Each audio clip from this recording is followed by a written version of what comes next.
Welcome to All Things Moore County, Moore County's weekly radio show highlighting the many facets of the Sandhills. That includes real estate, lifestyle, community and neighborhoods. And now from 4 Properties, here's your host, Bill Sahadi.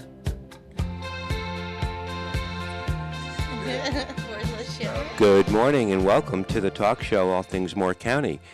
Dorothy, we are now officially into June. Yes, we are. And it seems like the last couple of weeks we've had a celebration of sorts of Southern Pines.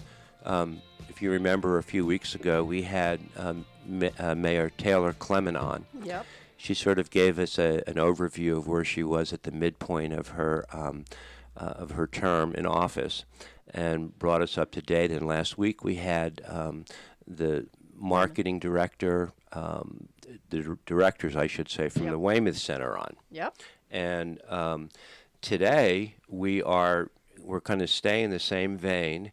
We're going to be talking all about the 5th Annual Juneteenth Celebration that's coming up in Southern Pines, which, as you know, it's a federal holiday in the U.S. Yes, it is. And it's usually the third Saturday of June across the country, and it commemorates the ending of slavery in the United States.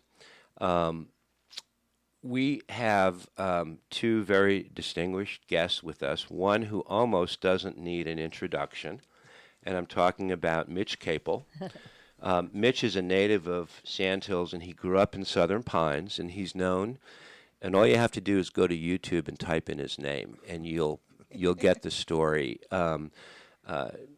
Granddaddy Junebug, he's a storyteller, he's an interpreter of poetry, specifically of certain poets.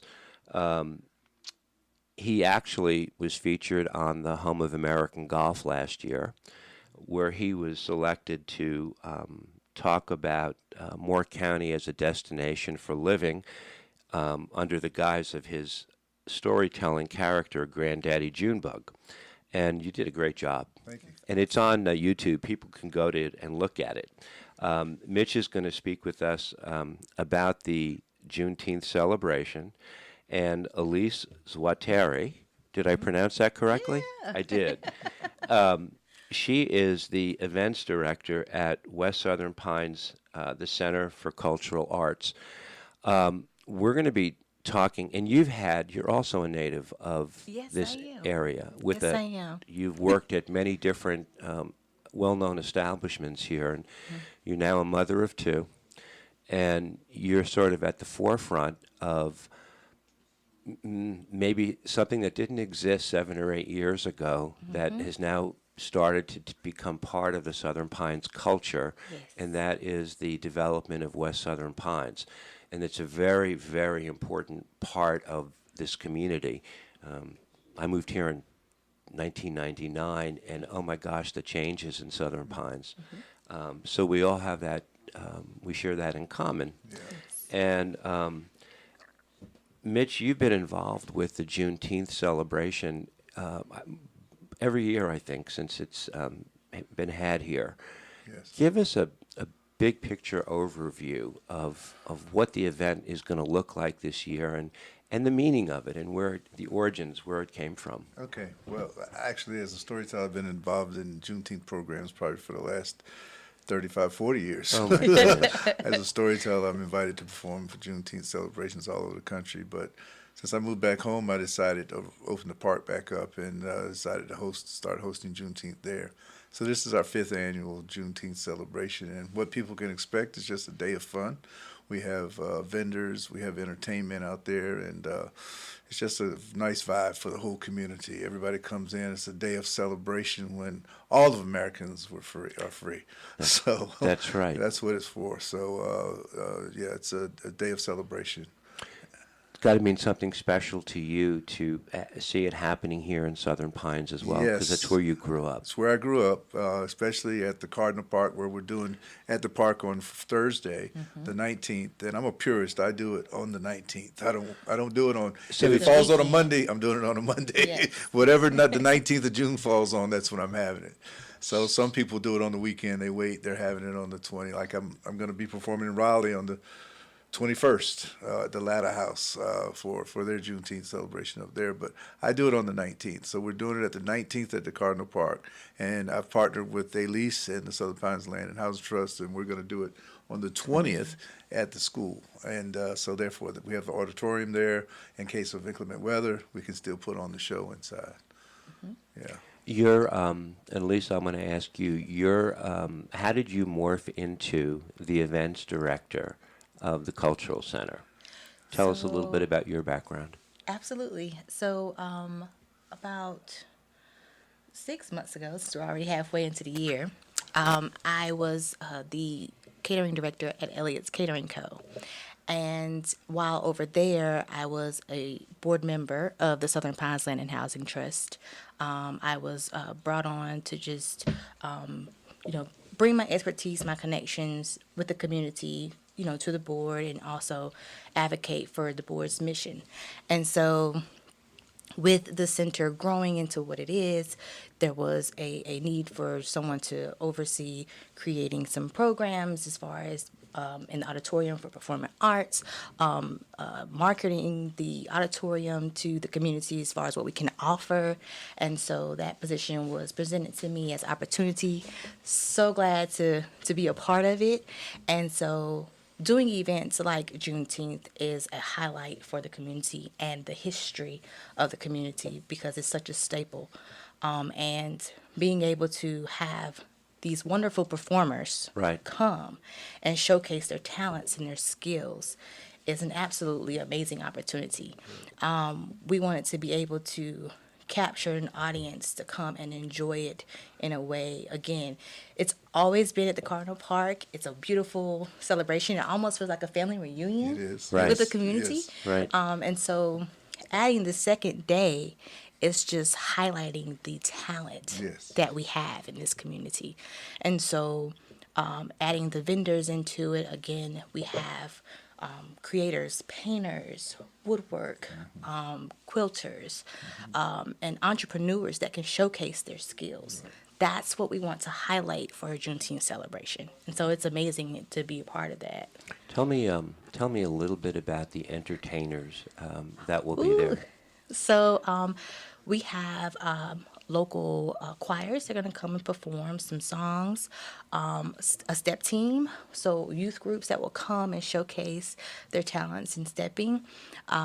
Mitch has lined up a wonderful roster of storytellers, and I'll let you talk a little bit about them. Yes. We have Tyrus Jones from Laurinburg, and I can't think of his friend's name. Kinley? No. Anyway, it's two guys that are drummers, African drumming and storytelling. Right. I'm bringing in Willa Brigham from Cary, North Carolina. She's a Emmy Award-winning storyteller. She used to have a children's show on, I think, WRAL for years. And also myself and Kinley. What's his name? If I see it, I can say it. I just met this guy. Obakunle. Akinle, yes. Obakunle is coming in also, and he does wonderful things with the children and lots of instruments and storytelling. We also have Eclectic Soul, live music. Band's going to perform. We have two DJs. One DJ is going to be at the park, DJ Effinesse, on Thursday, and then we have DJ Almond Joy. DJ Almond Joy on Friday at the center. So there's constant music and entertainment, everything going on, along with the food trucks and the vendors. It's just a wonderful, wonderful day of celebration in the community. The donations Yes. for entry, you ask people to donate, but people can come. They can come. for free. Yeah, Absolutely. Yeah. Absolutely. We don't want to charge to get in, but Right. people over the years have said to us, can we give a donation? So we decided to just add donations. for That's entry. right. Yes. Yeah, because it does. It's not. It's not inexpensive to put this on. To pay all the bands and to pay everybody and Sure. set everything up. So it takes a lot of preparation. So the donations, you hopefully it becomes like a break-even situation. Yeah, or- yeah. We just hope to break even. If we don't break even, then we'll have money left over for other events. Right. And just to say, Elise is doing a mammoth job with the land trust, and I'm just so happy that she decided to join me in helping out with Juneteenth, because her expertise and her knowledge of putting on programs like this it's been so beneficial to me. It's like a breath of fresh air, because it's kind of stressful for me if it was just me over the years, and then I got Kim Wade involved, and I got other people in the community involved. But now that I have her, it's like, yeah, I put your number on there now. Let me call you.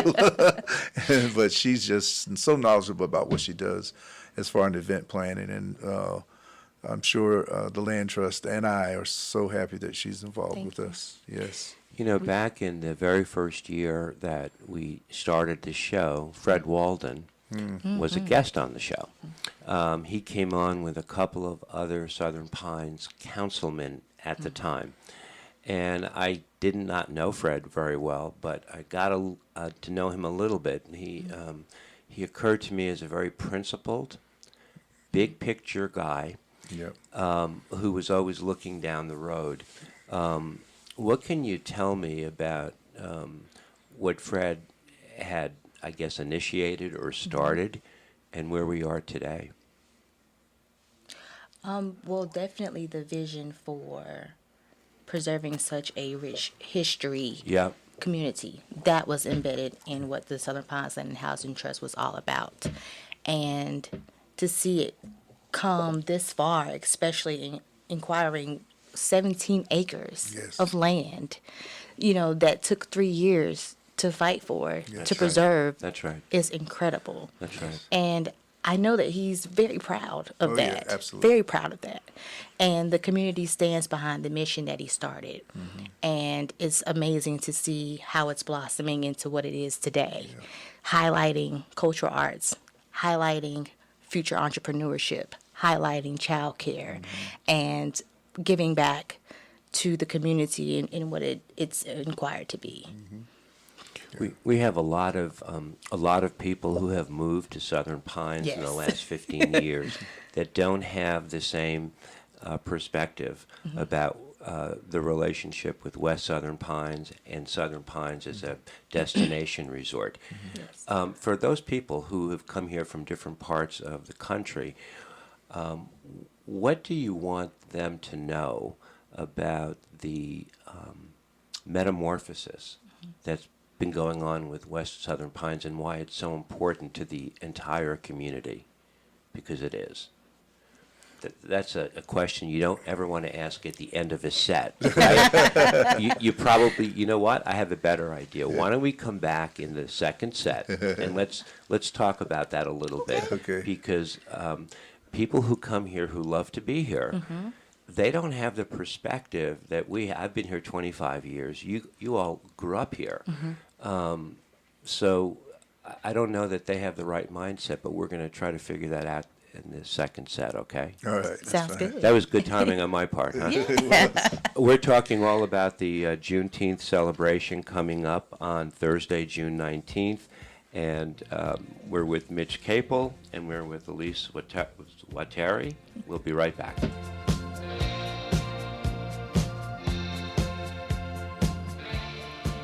Welcome back to our second set of All Things Moore County. We're speaking all about the Juneteenth celebration, which is going to be happening at Cardinal Park on Thursday, June 19th, from 3 to 8 p.m. And then there's a second day to this at the West Southern Pines Cultural Center from 4 to 8:30, with a lot of the events that we talked about, with an eye on educating, informing, preserving, and blending the various facets of our community into one, which is something that's been going on for a lot of the years that I've lived here, and I see it coming to fruition more and more. Not everyone is as lucky as us, having lived here for as many years as we have. and I think I was starting the question at the end of the first set about all the people that are moving here who don't know Southern Pines, but they know they want to be here. There's something about it that makes them say, this is where I want to be. What do you want them to know as a perspective of West Southern Pines?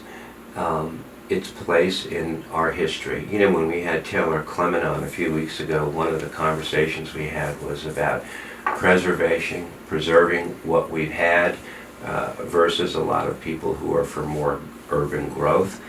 And, you know, she's stuck in the middle where she's got to do the best balancing act that she can, and I think she's doing a good job. But not everyone's going to always be happy with the middle, because you have the extremes. Does that sound familiar? Yeah. But Elise, from your point of view, you've been here, you grew up here. What do you want the new people to know moving in about Southern Pines that's important in West Southern Pines in particular? I first have to say that's such a great question.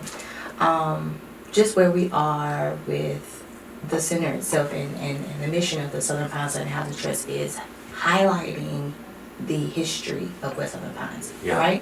So we know that people will travel to Moore County in this area for the golf experience and the equestrian experience.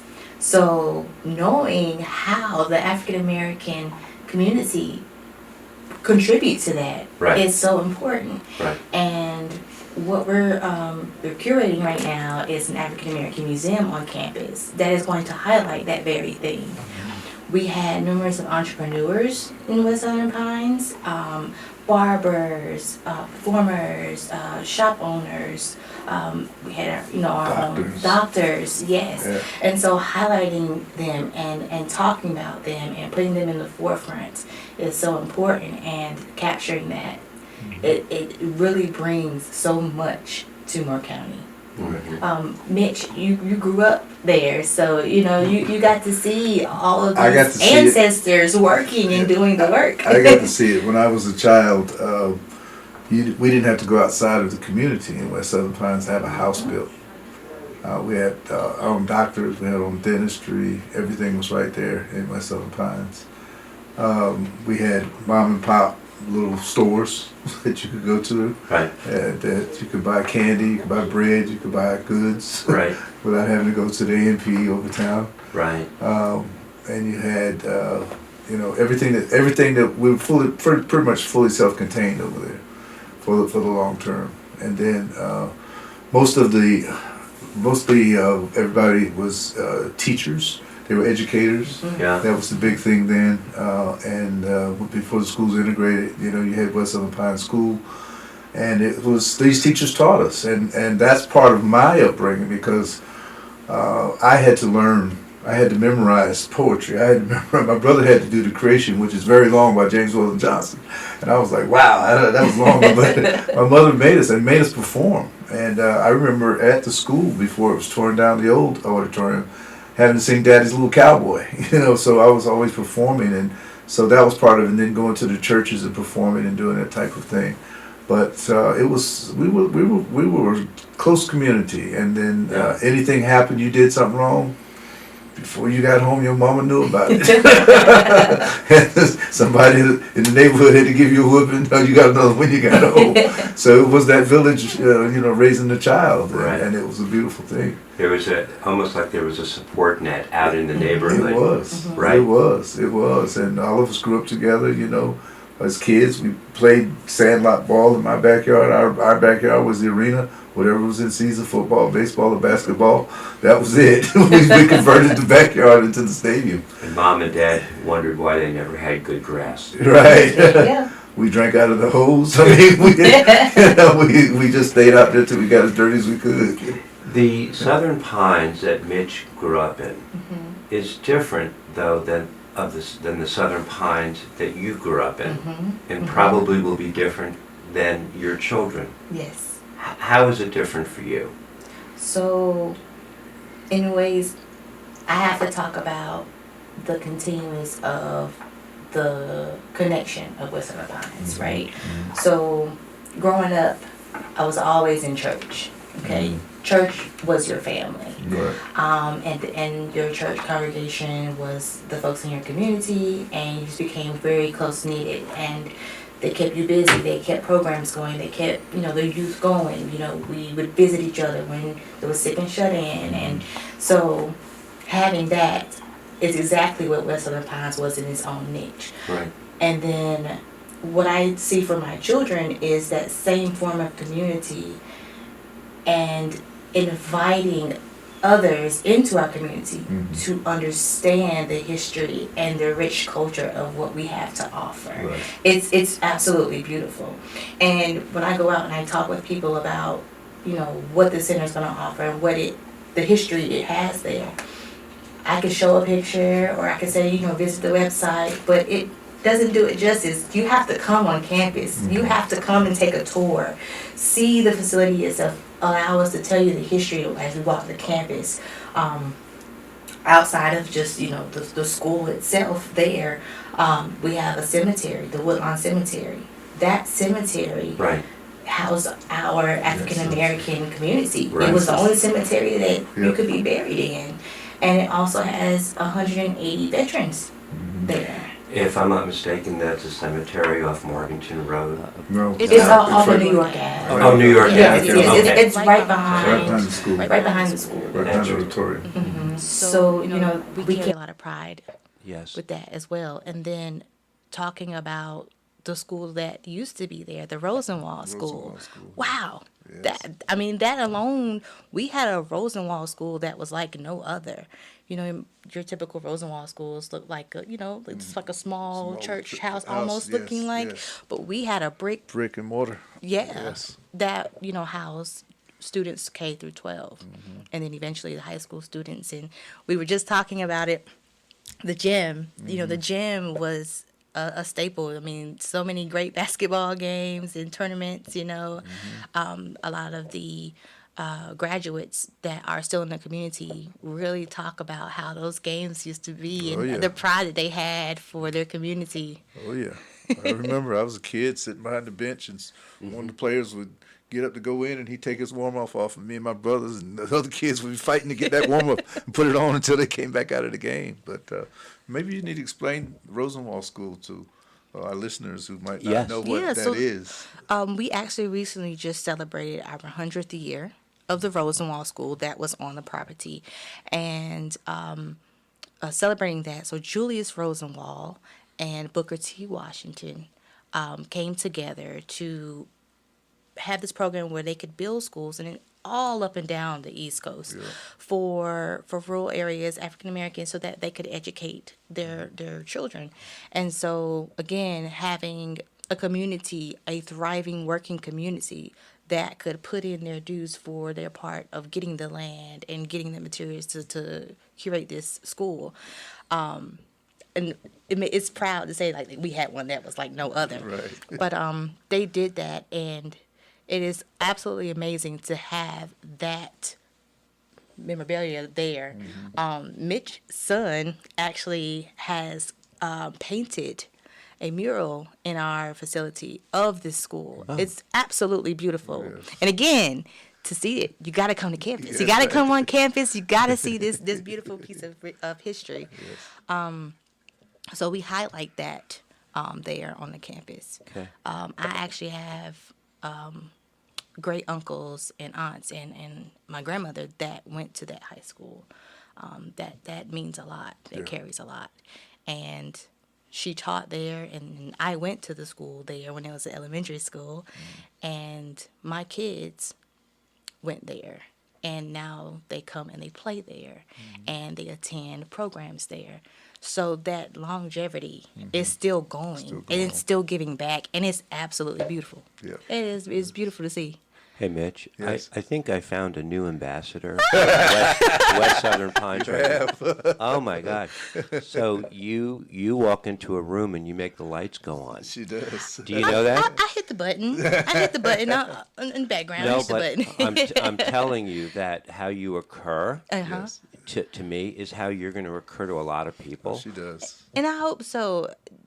the beauty of it is going out and telling the story. Yes. Right. And again, that's why I say those who want to know how to get involved, how to be a part of, the campus is offering spaces that people can rent out. So if you want to host your own production, you can utilize the auditorium. The auditorium is a beautiful space.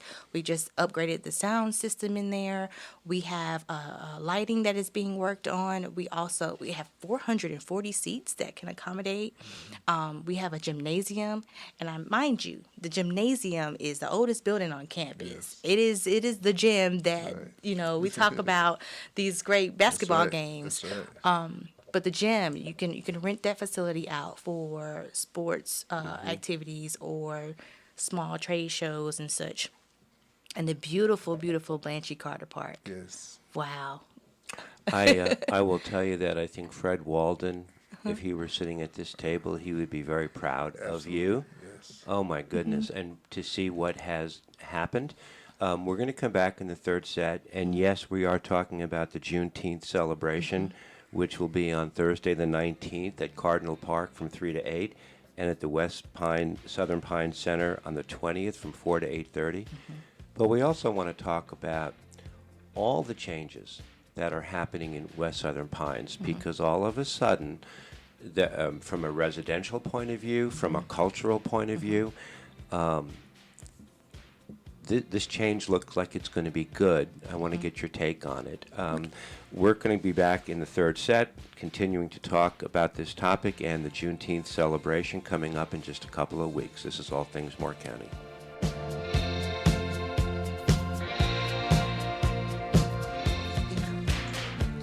Here we go.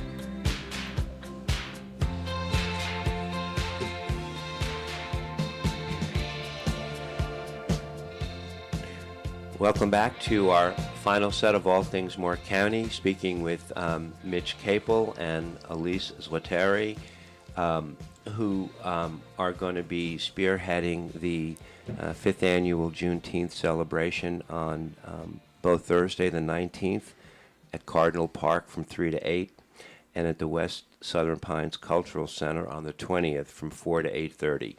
I like your partner. I'm glad you brought her. I have a feeling that we're going to have her back again at some point in the future. Yes. Please do. No, you're an eloquent spokesperson. Thank Not you. that you are not. I'm never coming back. I'm not Yeah, I don't blame her. No. There- See why I brought her along. There's a culture and a celebration that will be going on the 19th and the 20th. That it's important for people from all walks of life to open themselves up to. During the middle of the set, we were talking in between sets, in addition to the food vendors and the entertainment and the speakers that you're going to have, you're also going to have a voter registration set up for people. Yes. We have vendors that have joined the 2-day event that will have that opportunity available. It's called enabling, right? I remember coming here way before you were born in the 80s. And I remember thinking to myself, all these kids who go to school here, they graduate and they leave. Yeah. And there was nothing to do except get in trouble. Exactly. Right? Exactly. And then I have seen it now come full circle. Baxter Clement is probably the number one example I would use. He left, and lo and behold, he came back in 06 or 07. Right. And but there's been a resurgence because the community now offers so much, whereas before it really didn't for Really the didn't kids offer. growing up. That's true. And it's a beautiful thing to watch the kids who leave and come back. Right. Because you have to leave in order to get the knowledge and get the experience. Because if you stay here, you're going to stay in the same rut. You're going to be doing That's the same very thing, true. and you're not broadening your horizons and your imagination. But if you leave and become successful where you are, then you can take that knowledge and bring it back and apply it here. And I think that's what's happening. That's what Baxter did. And that's what a lot of people are doing here. Did you do that? I did. I left, and but when I came back, I wasn't too far away. I was in Fayetteville. I raised my family in Fayetteville. Okay. So I was there, but I was still had access to coming up here and checking on my parents and things like that. But then when I saw my parents going downhill quickly, 12, 13 years ago is when I Right. moved back. Right. And I actually moved back to Southern Pines. And I'll tell you what, it was the best thing I ever did to be back where everybody knows me. And, you know, it's just it's just a wonderful feeling, you know, running around people, seeing people I grew up with and that type of thing. And to be home is like, you know, she said there's no place like home. That's very There true. isn't, you know. Very true. There are lots of articles on Juneteenth celebrations across the country, and different themes. People take different positions on what it is they want to project. But one of the interpretations of the Juneteenth is they call planting of seeds. And I looked at that and I did a double take until I started looking through it. It's a very organic approach, isn't it? It's like going back to the beginning and starting. I need some help on that one. I don't know. Is it trying to teach a culture of living as if it was day one and you were resetting the rules and the regs of living? I'm not only am I lost, I think I'm losing you. No. There's a poem, and a piece of the poem goes, you never know. Talking about the solidarity in the community, sowing seeds of ideas, giving people hope. Right. And I think that's kind of what they were talking about, because even when I was here in the 80s and I saw people leaving and then coming back, I think it happened in West Southern Pines as well. Yeah. There was a period where it almost appeared forgotten or abandoned, but now it's like a rebirth in a way. The way I see it is, as you know, the old saying says, you know, history repeats itself, Okay. right? But there's a way to re-steer that history and it being applied to the now. So I left and I went to school. I went to Charlotte, and when I came back because I just had a little girl, and I knew it was going to take a village to raise this child. And so coming back to a community that knowing, you know, there was going to be help and there was going to be elders that could help guide and lead, there was something to be instilled. So you have organizations in this community that pour into the community, and they plant these seeds of encouragement and engagement. And, you know, when you're going through, they're right there at the door to help, you know, push you to the next level. Those are continuous farming seeds that help the community stay strong. You know, highlighting, we have the West Southern Pines Civics Club, we have the West Southern Pines Community Association, you have church groups that come out and help different families and such. Like, all of those organizations and those people that go out in the community, like, they're planting seeds for the next one. We have youth that, again, they need things to do, right? So what the center is going to offer are programs that the youth can look forward to. They can engage with other kids. They can have educational experiences. That's what we're offering. When Mitch spoke about growing up here with his brothers, drinking from the water hose, I used to do that too. Playing- You couldn't go back in the house, in and out. playing You just spotted back. playing 3 or 4 sports on the same Yeah. property, on the same field. He spoke about it of a time gone by when our memories of our childhood had some meaning, had some guts to them, and almost you're looking back fondly at what it was like to grow up here. And I think that's what you're also trying to recreate Right. for the next generation. Right. It was a good feeling when you were a kid and you had those, you know, those things to look forward to. Same experiences that she's talking about provided for the kids at the center are the same things we did back in the day where we had the maypole, and we remember going around the maypole there in the gymnasium, back to the, and having summer camp at the school, going up there. And I remember seeing videos I don't know how they played it, but little movies on stories, Billy Goat's Gruff and all that. It was like in a basement. It was dark down there and what have you, but just creating those childhood experiences, and that's what Elise and the center is doing there right now. But getting back to planting the seed and how it associates with Juneteenth, I think the seed of freedom was planted during enslavement, and they always felt that one day they would be free. Yeah. And then once the Civil War ended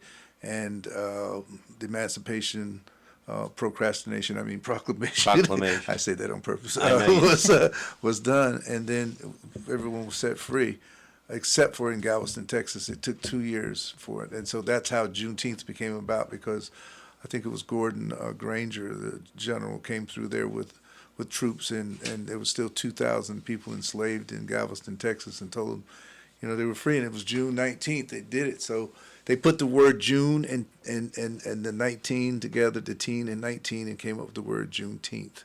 And that's how it started. So they started celebrating every year afterwards there. Yep. And I think in 1980, Galveston, Texas was the first one to start doing it as a federal holiday in Texas. And then President Biden, of course, brought it in 2020, was it? Yeah, 5 years ago. Yeah. And let's hope it stays a federal holiday. And that's where the 13th Amendment of the U.S. Constitution, That's the right. origins came from. That's right. In addition to the celebration on the 19th and the 20th, Elise, this is a question for you.